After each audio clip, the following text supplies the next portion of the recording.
দশই জুন সোমবার রাত ৮টায় শামীম জাহেদি আছি এডিটর স্পিকে জানিয়ে দিচ্ছি শিরোনাম। প্রমাণ দিতে পারলে দ্বৈত নাগরিকরাও এনআইডি পাবেন, জানালেন সিইসি। মন্ত্রণালয় থেকে সনদ নেওয়া অর্থহীন।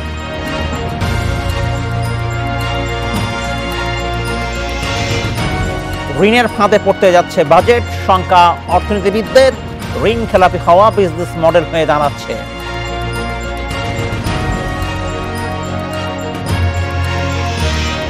টি-20 বিশ্বকাপের 8:30টায় লড়বে বাংলাদেশ সাউথ আফ্রিকা। টানা 2 জয়ে শেষ 8 নিশ্চিতের লক্ষ্য টাইগারদের।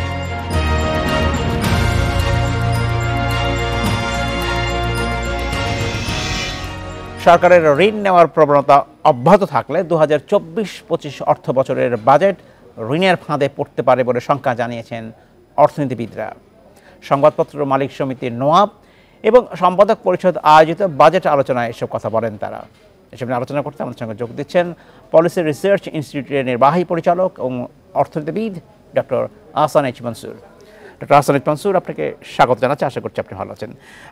যে আলোচনার কথা বলছিলাম সেই আলোচনা আপনিও ছিলেন। যে বিষয়টা আলোচনা করতে চাচ্ছি সেরকম যে বলা হচ্ছে যে যদি সরকার ঋণ নেওয়া অব্যাহত রাখে তাহলে হয়তো এক ধরনের সংকট তৈরি হতে পারে।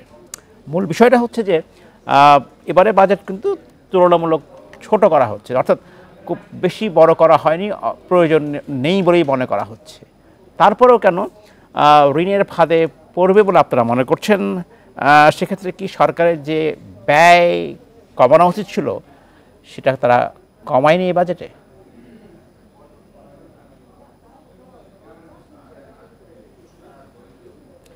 আনমিউট করতে হবে জনাব মনসুর। ধন্যবাদ। প্রথমে আমি যেটা বলবো যে সরকার বাজেটের আকারটা একটু ছোট করেছেন এবং সেটার জন্য সরকার সাধুবাদ পাওয়ার যোগ্য। তারপরেও আমরা বলবো যে এই বাজেটে বেশ বড় অর্থায়নের সমস্যা রয়ে গেছে।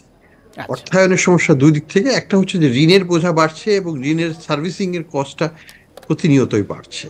এবছরই অলরেডি আমাদের যে রাজস্ব আয় হবে তার প্রায় 1/3 চলে যাবে শুধু সুদ বাবদ। এটা তো আমাদের কাম্য নয়, এইভাবে বাড়তে দেওয়াটা তো উচিত হবে না। এবং বাংলাদেশে যেটা আমরা দেখি, ঋণের বোঝা অনেক সময় বলা হয় কম, কিন্তু আসলে সরকারের যে রাজস্ব, যেটাকে দিয়ে আমরা সরকারের ক্যাপাসিটি টু ডেট সার্ভিস মনে করি, সেটার তুলনায় কিন্তু আমাদের ঋণের বোঝা অনেক বেশি, প্রায় 400% মতো। অর্থাৎ সরকার যে রাজস্ব আদায় করে প্রতি বছর তার 4 গুণ হচ্ছে আমাদের ঋণের বোঝা। সেটা কিন্তু অনেক বেশি।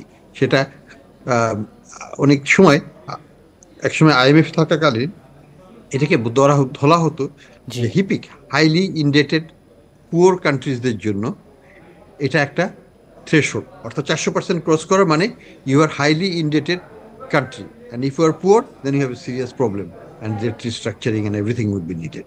তো বাংলাদেশের ক্ষেত্রে কিন্তু সেই আমরা 400-র কাছাকাছি আছি, 380%-এ আছি।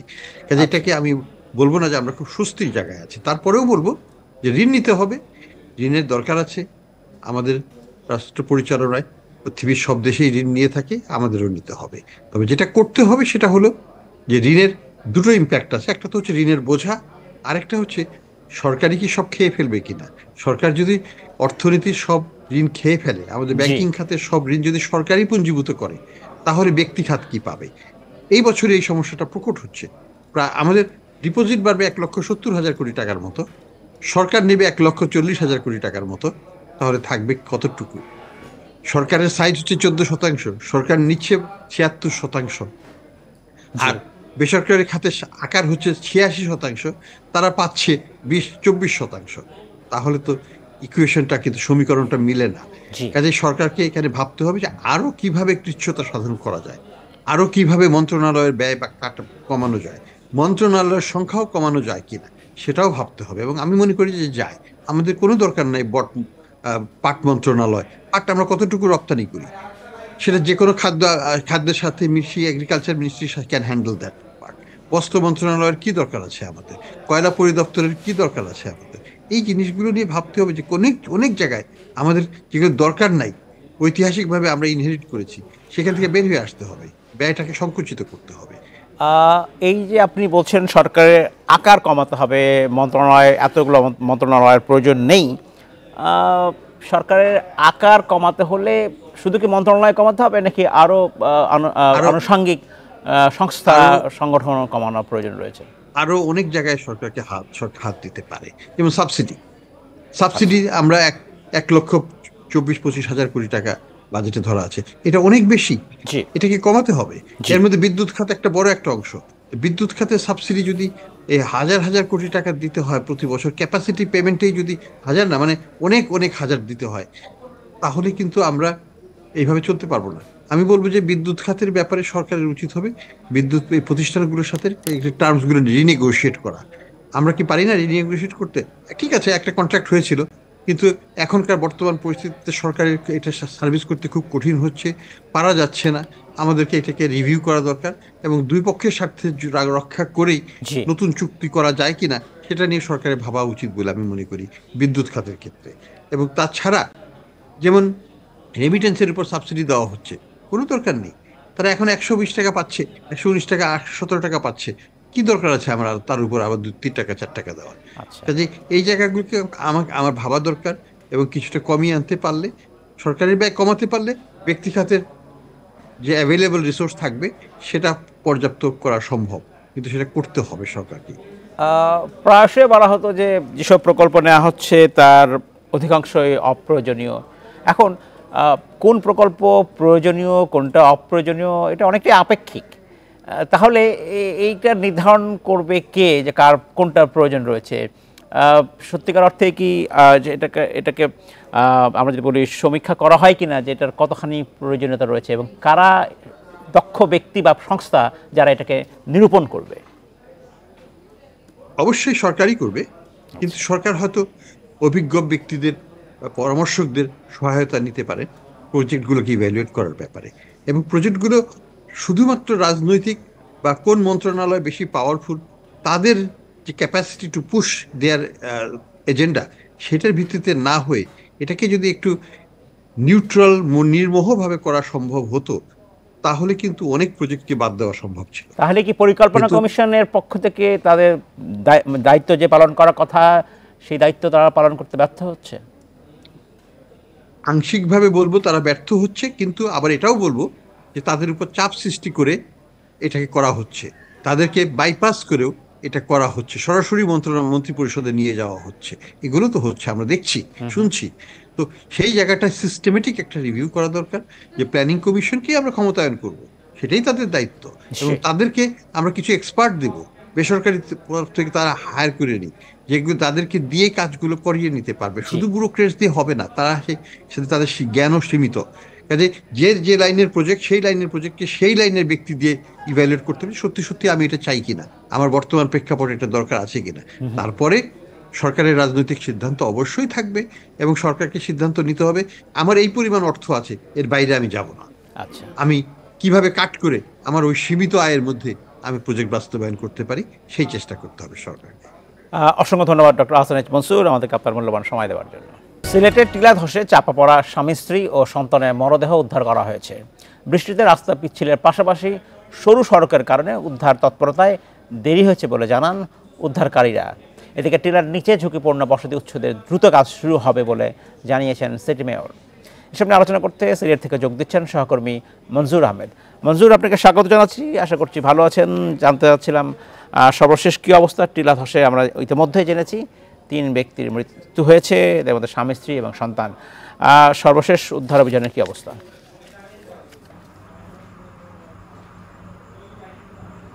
দেখুন, আজকে ভোরে মর্মান্তিক দুর্ঘটনাটি ঘটেছে, কারণ রাতভর বৃষ্টি হচ্ছিল, সকাল থেকেই বৃষ্টি হচ্ছিল এবং তারা মূলত হচ্ছে সিলেটের ইসলামপুর এলাকা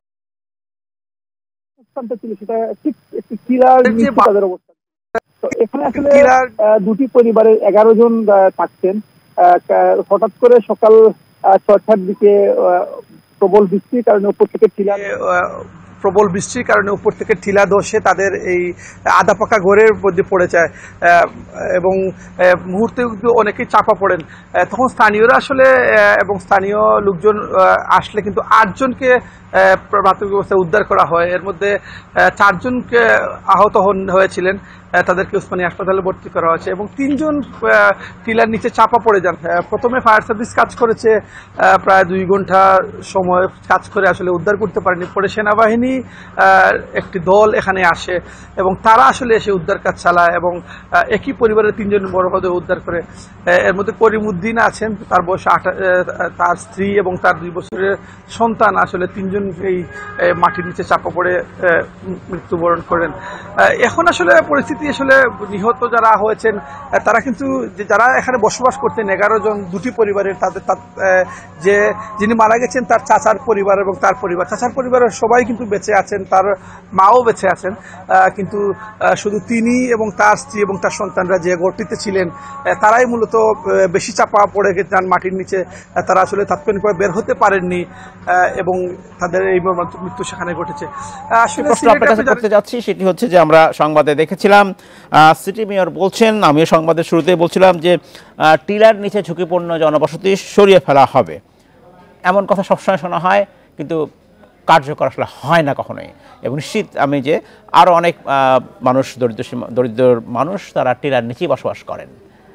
আসলে কি এই সংকট সমাধান করা সম্ভব?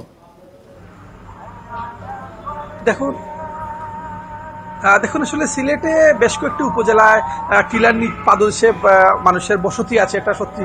বিশেষ করে সিলেটের জৈন্তাপুর উপজেলায় কয়েক বছর আগে আরো 4 জন নিহত হয়েছিলেন এবং সিলেট নগরের বেশ কিছু এলাকা আছে যেগুলোতে অনেক লোক টিলার পাদদেশে বসবাস করছেন। এই হিসেব যদি আপনাকে বলি প্রায় 50,000 লোকের কিন্তু বসবাস আছে পুরো জেলায়। জেলা প্রশাসন আসলে একটু বৃষ্টিপাত হলেই মূলত তারা সতর্কতা জারি করে দায় সারেন, বলেন যে টিলার নিচ থেকে তারা সরে যেতে। কিন্তু যারা এখানে বসবাস করছেন তারা দীর্ঘদিন ধরে এখানে বসবাস করছেন, স্থায়ী বাসিন্দা, তারা আসলে নিজেদের ঘর ছেড়ে তারা আসলে কোথাও যান না। সেক্ষেত্রে আসলে যখন একটি ঘটনা ঘটে যায় তখনই কিন্তু বিষয়টা নিয়ে টনক নড়ে, বিষয়টা নিয়ে প্রশাসনও কাজ করা শুরু করে, কিন্তু তার আগে আসলে প্রশাসনও তেমন একটা কাজ করে না। সেক্ষেত্রে এরকম ঘটনা কিন্তু বারবার ঘটছে। টিলার নিচে আরেকটি বড় কারণ হচ্ছে অবৈধভাবে টিলা থেকে মাটি কেটে নেওয়া। প্রশাসন কি কখনোই এদিকে নজর দিবে বা দেয় আসলে, যাতে অবৈধভাবে মাটি কেটে না নেওয়া হয় এবং এই মাটি কাটা যদি বন্ধ হয় তাহলে কিন্তু এই ধস অনেকটাই কমে যেতে পারে? আপনি যেটা বলছেন এটা সত্যি। আসলে যে টিলাগুলো থাকে শহর এবং শহরের আশপাশে, বিশেষ করে আপনি জানেন যে এসব এলাকার জমির মূল্য অনেক বেশি চড়া এবং একটা অসাধু চক্র বারবারই কিন্তু টিলা কাটার সাথে জড়িত। তারা টিলা কেটে আবাসন প্রকল্প তৈরি করার চিন্তা করেন। যাদের টিলা থাকে, নিজস্ব যাদের টিলা থাকে তারাও কিন্তু টিলা কাটতে পারেন না, কিন্তু তারাও নানা ছলচাতুরে রাতের বেলা, রাতের আধারে বিভিন্ন সময় তারা টিলা কাটতে থাকেন এবং এই টিলা কাটার কারণে কিন্তু এই যে আজকের একটি দুর্ঘটনা, এই যে টিলাটিতে এই ঘটনাটি ঘটেছে, এই টিলাটির একটি অংশ কিন্তু কাটা অবস্থায় পাওয়া গেছে। সেক্ষেত্রে বলা যায় যে এই টিলার মালিক যারা ছিলেন তারাও আসলে টিলা কাটাতে জড়িত ছিলেন এবং নিচে টিলা কাটার কারণেই মূলত হচ্ছে অতিবৃষ্টিতে মাটি নরম হয়ে যায়, টিলার মাটি, এবং এই ভূমিধসের ঘটনাটা কিন্তু ঘটে বারবার। প্রশাসন আসলে টিলা কাটার ব্যাপারে আসলে খুব একটা নজরদারি যে তারা দেয় সেটা বলা যায় না, কারণ এখানে পরিবেশ অধিদপ্তর আছে, পুলিশ প্রশাসন আছে, জেলা প্রশাসন আছে, আসলে কেউই একটি ঘটনার আগে কিন্তু খুব একটা কারো নড়াচড়া। আমরা আশা করবো যে তারা আসলে একটু, আমি যদি বলি, তারা নিজের স্বতঃস্ফূর্তভাবে বা স্বতঃপ্রণোদিত হয়ে যদি একটু দায়িত্ব নেন, কাজ করেন, তাহলে এই ধরনের অনাকাঙ্ক্ষিত মৃত্যু রোধ করা সম্ভব। মঞ্জুর আহমেদ, আপনাকে অসংখ্য ধন্যবাদ আমাদেরকে সময় দেওয়ার জন্য। দ্বৈত নাগরিকত্ব থাকলেও কোনো ব্যক্তি বাংলাদেশের নাগরিকত্ব আছে বা নাগরিক প্রমাণ করতে পারলে তিনি জাতীয় পরিচয়পত্র পাবেন। সকালে নির্বাচনী প্রশিক্ষণ ইনস্টিটিউটে এক কর্মশালায় একথা জানান প্রধান নির্বাচন কমিশনার কাজী হাবিবুল আওয়াল। এসব নিয়ে আলোচনা করতে লালমাটিয়া থেকে আমাদের সঙ্গে যোগ দিচ্ছেন নির্বাচন কমিশনের সাবেক সচিব সিরাজুল ইসলাম। জনাব সিরাজুল ইসলাম, আপনাকে স্বাগত জানাচ্ছি। আজকে একটা অনুষ্ঠানে প্রধান নির্বাচন কমিশনার বলেছেন যে কোনো ব্যক্তি তিনি যদি দ্বৈত নাগরিক হন, প্রমাণ করতে পারে যে তিনি বাংলাদেশের নাগরিক, তাহলে তিনি বাংলাদেশের জন্য যেটি এনআইডি সেটি পাবেন, জাতীয় পরিচয়পত্র। এবং একথাও বলেছেন যে দ্বৈত নাগরিক ব্যক্তিদের মন্ত্রণালয় থেকে দ্বৈত নাগরিকদের ব্যাপারে কোনো সনদেরও প্রয়োজন নেই, যেটা অর্থহীন। বর্তমানে কীভাবে যারা বিদেশে থাকেন বা যারা দ্বৈত নাগরিক এনআইডি পান কীভাবে, বা সেটা পাওয়ার পদ্ধতি কেমন?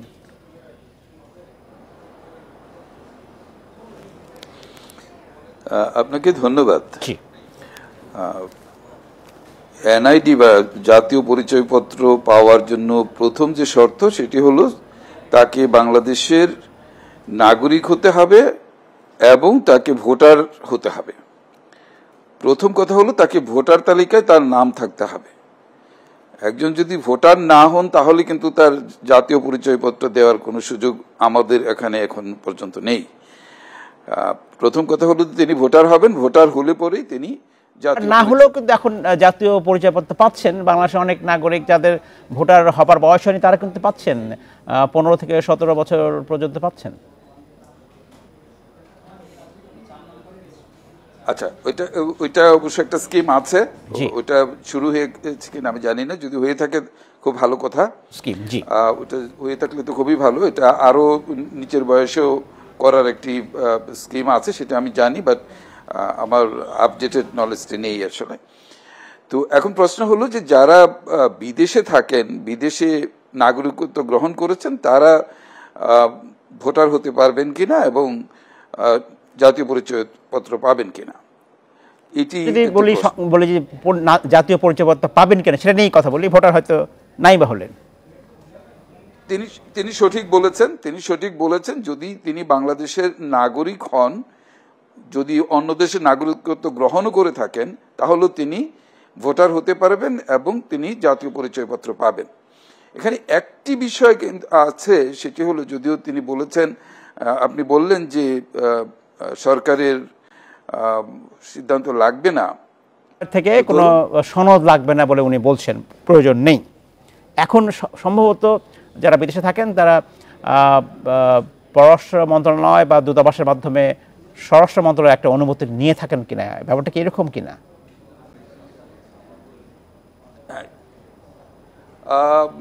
সেটি আসলে দরকার পড়বে না। যদি তিনি বাংলাদেশের নাগরিক হয়ে থাকেন এবং বাংলাদেশের নাগরিক হয়ে বিদেশে গিয়ে নাগরিকত্ব গ্রহণ করে দ্বৈত নাগরিক হয়ে থাকেন, তাহলে সেই ক্ষেত্রে দরকার পড়ে না। কিন্তু একটি বিষয় আছে যেটি আমি মনে করি, ধরেন যে একজন নাগরিক যুক্তরাষ্ট্রে থাকেন, ওখানে তার কোনো একটি সন্তান জন্মগ্রহণ করলো, by birth he becomes US national. তিনি যেহেতু বাংলাদেশের নাগরিকের ঔরসজাত, তিনি যখন বাংলাদেশে আসবেন তিনি বাংলাদেশের নাগরিকত্ব পাবেন কিনা এবং তিনি এখানে জাতীয় পরিচয়পত্র পাবেন কিনা, এটি একটি প্রশ্ন হতে পারে। সেই ক্ষেত্রে তাকে অবশ্যই ন্যাচারালাইজড হতে হবে, তাকে স্বরাষ্ট্র মন্ত্রণালয়ের মাধ্যমে নাগরিকত্ব গ্রহণ করে তারপরে তিনি বাংলাদেশের নাগরিক হতে পারবেন এবং তিনি জাতীয় পরিচয়পত্র পেতে পারবেন। এখানে আমার মনে হয় না যে অটোমেটিক্যালি তিনি তার পাওয়ার কোনো সুযোগ আছে, কারণ আমেরিকাতে জন্মগ্রহণ করলে তিনি আমেরিকান ন্যাশনাল হয়ে যান, আমেরিকান নাগরিক তিনি হয়ে যান। বাংলাদেশে তার নাগরিকত্ব অটোমেটিক হবে না, তাকে এখানে নাগরিকত্ব গ্রহণ করতে হবে এবং নাগরিকত্ব গ্রহণ করার পরে তিনি এই জাতীয় পরিচয়পত্র পাবেন। আরেকটা কথা জনাব কাজী হাবিবুল আওয়াল বলছেন যে প্রমাণ করতে পারলে যিনি বাংলাদেশের নাগরিক বা বাংলাদেশের মানুষ, তাহলে এনআইডি পাবেন। এই প্রমাণটা আসলে কিভাবে করা হবে, কি করা যাবে, বা এখন কিভাবে সেটা প্রমাণ করা হয়? এই প্রমাণের জন্য যেটি ভোটার তালিকায় নাম দেওয়ার জন্য যেটি করা হয় এখন, জাতীয় পরিচয় ভোটার, আপনি যেটি বললেন যে ভোটার তালিকা ছাড়াও জাতীয় পরিচয়পত্র পেতে পারেন, সেই ক্ষেত্রে অনেকগুলি প্রমাণক আসলে গ্রহণ করা হয়। যেমন হলো যে আপনি যে এলাকার বাসিন্দা, সেই এলাকার যিনি জনপ্রতিনিধি আছেন তার কাছ থেকে সার্টিফিকেট লাগে। যদি ইউনিয়ন পরিষদে হয়, ইউনিয়ন পরিষদের চেয়ারম্যানের সার্টিফিকেট লাগে, যদি তিনি পৌরসভায় থাকেন পৌর মেয়রের সার্টিফিকেট লাগবে, কিংবা যদি তিনি সিটি কর্পোরেশন থাকেন তাহলে সিটি কর্পোরেশন ওয়ার্ডের যে কমিশনার আছে তার সার্টিফিকেট লাগবে। এছাড়াও তিনি যেখানে বসবাস করেন সেই বসবাসের যে ইউটিলিটি বিল থাকে, ওই বিলগুলি সাধারণত গ্রহণ করা হয় যে তিনি ওখানে আসলে বসবাস করেন। এই প্রমাণকগুলি আসলে গ্রহণ করা হয়। ধন্যবাদ সিরাজ ইসলাম। একটি বিষয় আপনি বলছিলেন যে দ্বৈত নাগরিক হবার পরেও সরকারের এক ধরনের অনুমতি লাগবে, অর্থাৎ যেটা প্রধান নির্বাচন কমিশনার আজকে বলছেন এটা প্রয়োজন নেই। বিষয়টা কি এইরকম যে সাধারণত আমি যদি মার্কিন যুক্তরাষ্ট্রের উদাহরণ দেই, সাধারণত যখন তিনি মার্কিন যুক্তরাষ্ট্রের নাগরিক হন তখন তাকে তার নিজের দেশের পাসপোর্টকে আত্মসমর্পণ করতে বা সারেন্ডার করতে হয়।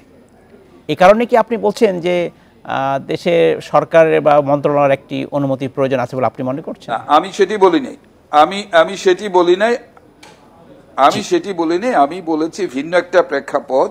সেটি হলো যে ধরেন যিনি বাংলাদেশের নাগরিক ছিলেন তিনি গিয়ে যুক্তরাজ্য বা যুক্তরাষ্ট্রের নাগরিকত্ব গ্রহণ করলেন, এই দুটি দেশই আসলে ডুয়েল সিটিজেনশিপ রেকগনাইজ করে।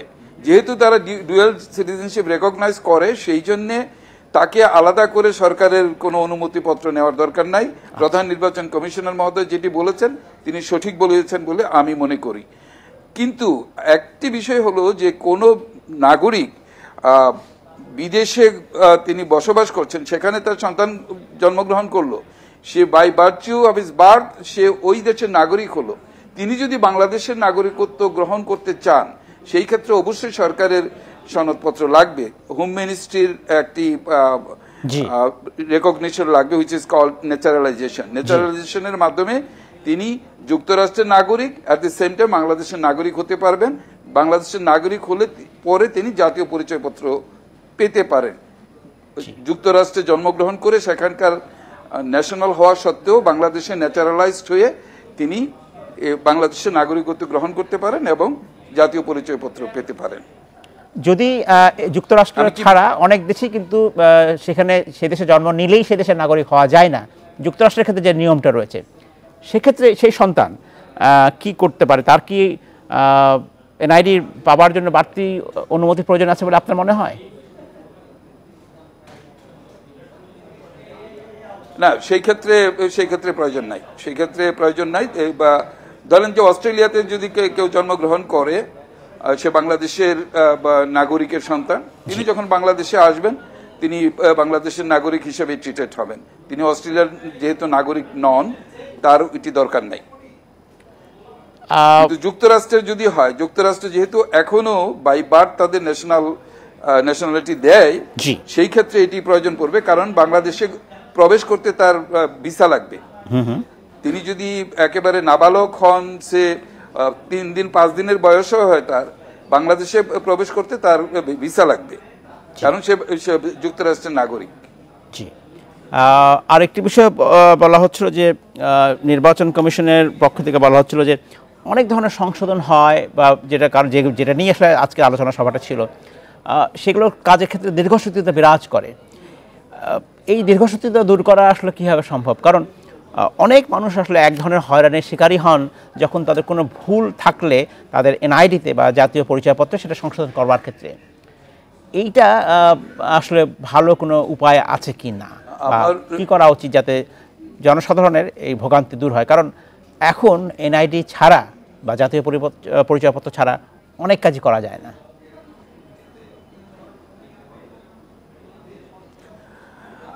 নির্বাচন কমিশনে কাজ করার অভিজ্ঞতা থেকে যদি আমি বলি যে এখানে দুটি দিকই আছে। অনেক ক্ষেত্রে আপনার অপ্রয়োজনীয় কিংবা এটা কি বলবো যে মোটিভেটেড আপনার জাতীয় পরিচয়পত্র সংশোধনের জন্য আসে। সেই ক্ষেত্রে আসলে অনেক পরীক্ষা নিরীক্ষা করার দরকার আছে, ইনভেস্টিগেশনের প্রয়োজন আছে। আপনি উইদাউট ইনভেস্টিগেশন আপনি যদি একজনের পরিচয়পত্র সংশোধন করে দেন, পরবর্তীতে দেখা যেতে পারে যে অনেক ধরনের সমস্যা হচ্ছে। কারণ এই জাতীয় পরিচয়পত্র এখন অত্যন্ত মূল্যবান একটি দলিল। এটাতে আপনার জমি জমার মালিকানা সহ অনেক ট্রানজাকশনের ক্ষেত্রে এটি প্রয়োজন হয়। সুতরাং আপনি কোনো কিছু না দেখে একজন এসে বললেন যে না আমার নাম এক্স, আমাকে ওয়াই করে দেন, এটি করে দিলে পরে ভবিষ্যতে যে জটিলতার সৃষ্টি হবে সেই দায়িত্ব নির্বাচন কমিশন নিতে পারে না। সেই ক্ষেত্রে যথাযথ তদন্ত সাপেক্ষে একজনের জাতীয় পরিচয়পত্র সংশোধন করে দেওয়া দরকার। এটা হলো এক দিক। অন্য আরেকটি দিক আছে, অনেক সময় দেখা যায় যে ছোটখাটো ভুল আছে এবং এই ভুলটি হয়তো নির্বাচন কমিশনের পক্ষ থেকে করা হয়েছে। সেই ক্ষেত্রে যদি দীর্ঘ সময় নেওয়া হয় এটি অনভিপ্রেত। এই ক্ষেত্রে যেই কর্মকর্তারা এর জন্য দায়িত্বপ্রাপ্ত তাদের প্রোঅ্যাক্টিভ অ্যাকশনটা দরকার, যাতে করে মানুষ সহজে তাদের এই সেবাটি পেতে পারে। অনেক ধন্যবাদ জনাব সিরাজ ইসলাম আমাদেরকে আপনার মূল্যবান সময় দেওয়ার জন্য। ভবিষ্যতে আমরা আবারও কথা বলবো আপনার সাথে। টি-20 বিশ্বকাপের দ্বিতীয় ম্যাচে সাউথ আফ্রিকা বিপক্ষে টসে হেরে ফিল্ডিংয়ে বাংলাদেশ।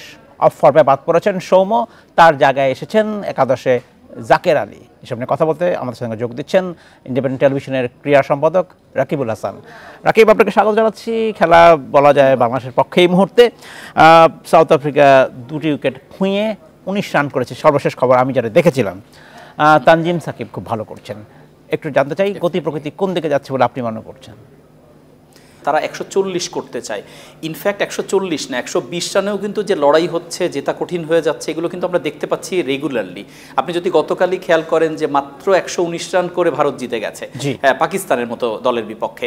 ফলে এই যে জায়গাটায় তারা যেটা চেয়েছে এবং যেটার জন্য তারা শুরু করেছিল যেভাবে, যে দুটো ছক্কা কিন্তু এর মধ্যে হাঁকিয়েছে, কিন্তু তারা উইকেট রাখতে পারেনি, দুটো উইকেট পড়ে গেছে। এবং বাংলাদেশের জন্য গুড নিউজ হচ্ছে ডিককের চলে যাওয়া, কারণ ডিকক আমরা জানি যে তার স্ট্রাইক রেট এবং অসাধারণ ক্রিকেটার, তিনি দুটো ছক্কাই তিনি হাঁকিয়েছেন। ফলে তিনি যদি উইকেটে আর কিছুক্ষণ কন্টিনিউ করে যেতে পারতেন তাহলে কিন্তু বাংলাদেশ এলোমেলো হয়ে যেত। বাংলাদেশের জন্য এটা গুড নিউজ যে ডিকক নেই। এখন সাউথ আফ্রিকা হয়তো একটু রিকভার করে স্লো খেলার চেষ্টা করবে। তবে সব কিছু মিলে আমার মনে হয় যে 120-30 এরকম একটা রানের মধ্যে সাউথ আফ্রিকাকে আটকাতে হবে বাংলাদেশের, যদি একটা অপরচুনিটি রাখতে চায়। আপনি বলছেন যে একই পিচে খেলা হচ্ছে, যে পিচে খেলা হয়েছিল ভারত পাকিস্তানের খেলা, সেক্ষেত্রে 120 রান করেও কিন্তু পাকিস্তান সেটা করতে পারেনি। আজকে যেটা হয় যে এই ম্যাচ, এই পিচে যে প্রকৃতি, সেটা কি একই রকম আচরণ করবে নাকি আলাদাও হতে পারে? ইনফ্যাক্ট আপনি যদি দেখেন, আমরা যতটুকু খেলা দেখেছি তার মধ্যে বাংলাদেশের তানজিম সাকিব যে দুটো উইকেট নিয়েছেন, প্রথম উইকেটটার কথা বলি, এলবিডব্লিউ হয়েছেন হেনরিক্স, তিনি কিন্তু আসলে উইকেটের যে স্লাইট যে মুভমেন্টটা সেটা ধরতে ভুল করেছেন। তার মনে হয়েছিল লেগ স্টাম্পের উপর পড়েছে, কিন্তু তিনি এলবিডব্লিউ হয়ে গেছেন খেলতে যেয়ে, এবং পরেরটা বোল্ড। ফলে উইকেট যে কিছু করছে সেটা এই ম্যাচেও দেখা যাচ্ছে, এবং ইনফ্যাক্ট প্রতিটা ম্যাচে উইকেট কিছু না কিছু করছে। এখানে পেসারদের মূল দায়িত্ব হচ্ছে লাইন লেন্থ রেখে বেসিক্সের উপর বল করা, যেটা বাংলাদেশ সোফার করেছে। বাংলাদেশ যদি এটা কন্টিনিউ করে, এমনও হতে পারে যে সাউথ আফ্রিকা 100 নিচেও থেকে যেতে পারে। মানে যত কমে রাখা যাবে তত আসলে সুবিধা, কারণ এখানে রান চেসটা কোনোভাবেই সহজ না। আমি আবারও বলছি, বাংলাদেশ যদি 120-এর উপরে চলে যায় সাউথ আফ্রিকা, সেটা চেস করা কিন্তু কঠিন হয়ে যাবে, যেটা আমরা আগের সবগুলো ম্যাচেই কম বেশি এটা দেখতে পাচ্ছি। বাংলাদেশের পরিবর্তনের কথা বলছিলাম, জাকের এসেছেন সৌম্যের জায়গায়। ব্যাটিংয়ে দুর্বলতা সবসময় লক্ষ্য করা যাচ্ছে, আজকে কি আপনি কতটা আশাবাদী? দেখেন, সৌম্য আসলে একেবারেই ফর্মে নেই, এবং ইনফ্যাক্ট সৌম্যর মানে দলে আসা নিয়েও সবসময় একটা কথা থাকে, কারণ তিনি কিন্তু ঘরোয়াতে খুব বড় কোনো পারফরমেন্স করে আসেন না, তাকে ক্যাপাবিলিটি বিচার করেই বারবার আনা হয়। এবং সৌম্য যেহেতু ফর্মে নেই, তার জায়গায় জাকের আলী অনিককে নেওয়া হয়েছে। এখন এক্ষেত্রে ব্যাটিং অর্ডারে একটা পরিবর্তন হতে পারে, লিটন ওপেনিংয়ে চলে যেতে পারেন তানজিদ তামিমের সঙ্গে, এবং জাকের আলী লোয়ার অর্ডারে যোগ দিতে পারেন। তাতে করে আবার একটা বিষয় হচ্ছে যে সাকিব, মাহমুদুল্লাহ, তাদের কিন্তু একটু আগে আসার সুযোগ হবে ব্যাটিং অর্ডারে। সেটাই আমরা দেখতে থাকবো, আশা করছি আমরা সেই বিষয়গুলো আমরা দেখবো। অসংখ্য ধন্যবাদ রাকিব, আমাকে শেষ করতে হচ্ছে সময় স্বল্পতার জন্য। এই ছিল এইটর্স থেকে ইন্ডিপেন্ডেন্ট টেলিভিশনের সব খবর। বিস্তারিত জানতে চোখ রাখুন ফেসবুক, ইউটিউব এবং এক্সে। সাথে থাকার জন্য ধন্যবাদ।